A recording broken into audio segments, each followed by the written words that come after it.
So good afternoon. I am JNM nursing student. Myself Shreya Palo. So today I will teach you nebulization procedure. So first purpose is patient कोणती ही procedure कोणावरती use करायची, ज्यांना ब्रोंकायटिसचा problem असतो, asthma असतो, pneumonia असतो, अशा पेशंटवरती आपण नेब्युलायझेशन procedure use करतो. तर आता प्रिपरेशन ऑफ पेशंट, पहिल्यांदा पेशंटला सिटिंग पोझिशन नियमित द्यायची किंवा सेमी फाउलर पोझिशन. त्यामुळे सेमी फाउलर पोझिशन व्यवस्थितपणे द्यायची, कारण त्यामुळे पेशंटला इनहेल एक्झहेल करायला त्रास होणार नाही, ब्रीथिंग करायला त्रास होणार नाही, कम्फर्टेबल वाटेल यासाठी. आता मी तुम्हाला नेब्युलेशन प्रोसिजरमध्ये कोणकोणते आर्टिकल्स यूज करतात मी दाखवणार आहे. Stethoscope, cotton balls, kidney tray, nebulization face mask. So ही प्रोसिजर करायच्या आधी फॅन ऑफ ठेवायचे आहेत, लाईट्स कम्प्लिटली ऑन ठेवायचे आहेत, आणि नंतर मी ही प्रोसिजर स्टार्ट करण्याच्या आधी पहिल्यांदा डॉक्टरचे ऑर्डर्स चेक करणार. त्यामध्ये असलेली मेडिकेशन्स दिसले की मी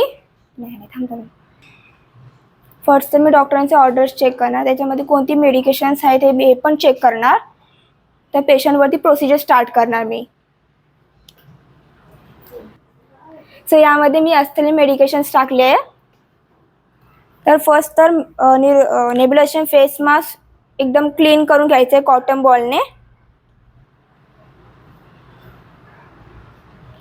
कॉटन बॉल किडनी ट्रेमध्ये टाकायचं आहे.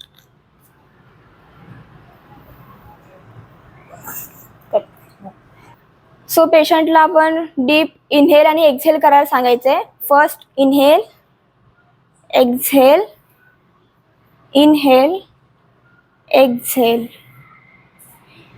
ही प्रोसिजर आपल्याला 10 to 15 मिनिट्स स्टार्ट ठेवायचे, जोपर्यंत मेडिकेशन संपत नाही तोपर्यंत. ओके.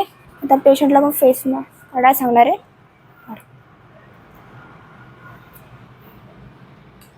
पेशंटला कसं वाटतंय आपण विचारूया. तुम्हाला कसं वाटतं आता? ओके. सो आता आपण नेब्युलायझेशन प्रोसिजरसाठी यूज केलेले आर्टिकल्स रिप्लेस करायचे. आता डॉक्युमेंटेशन जाणून घेऊया.